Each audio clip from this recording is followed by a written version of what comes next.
সবশেষ মৌসুমে ক্লাবগুলোকে এক ম্যাচে সর্বোচ্চ 5 জন দক্ষিণ এশিয়ার দেশগুলোর ফুটবলার খেলানোর অনুমতি দিয়েছিল বাফুফে, যারা বিবেচিত হতেন দেশি ফুটবলার হিসেবে। সেই সিদ্ধান্তের বিরোধিতা সহ 6 দফা দাবি নিয়ে রোববার খেলোয়াড় কল্যাণ সমিতির ব্যানারে বাফুফের সঙ্গে বসেন দেশি ফুটবলাররা। আমরা কিন্তু বিগত দিনের সভায় বাফুফের কাছে নিজেদের দাবি বা অনুরোধের পেছনের কারণগুলো ব্যাখ্যা করেন জাতীয় দলের সাবেক অধিনায়ক মামুনুল ইসলাম। যখন আমরা একটা ক্লাবের সঙ্গে কন্ট্যাক্ট করি, একটা পেপারে সাইন দিই, তাহলে ক্লাবের সঙ্গে আমার একটা চুক্তিবদ্ধ হয়। ওই চুক্তি পেপারটা আমরা অনেকে নিই না। এই জায়গায় আমাদের সঙ্গে ক্লাবের একটা দ্বিমত ঘটে। যদি আমাদের এজেন্টের মাধ্যমে করি তাহলে আমরা শক্তিশালী হই। বাংলাদেশ ফুটবল ফেডারেশন, ক্লাব আর প্লেয়ার তিনো ধরনের কেউ না কেউ ক্ষতিগ্রস্ত জানি না হয়।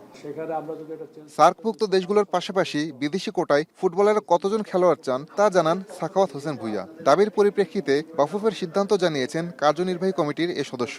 আমার এটা যেটা সেটা হলো ওনারা দুজন সাব প্লেয়ার্স হচ্ছেন, দুজন ফরেন প্লেয়ার্স হচ্ছেন, এটাই হলো আলোচনা।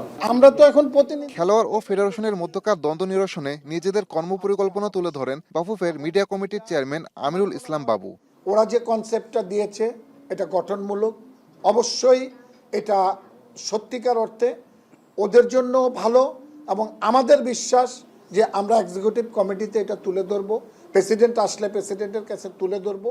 তুলে ধরার পরে আমার মনে হয় এটা আর আমাদের কোনো সমস্যা থাকবে না। ফুটবলের স্বার্থে বাফুফের যে কোনো সিদ্ধান্ত মেনে নেওয়ার কথা জানিয়েছেন ফুটবলাররা। এই দেশে আসলো তাদের পক্ষে, কারণ তারা আসাদুজ্জামান লিটন, এখন ঢাকা। আমাদের গত মিটিংয়ে আমাদের শাহিন ভাই যেটা বলে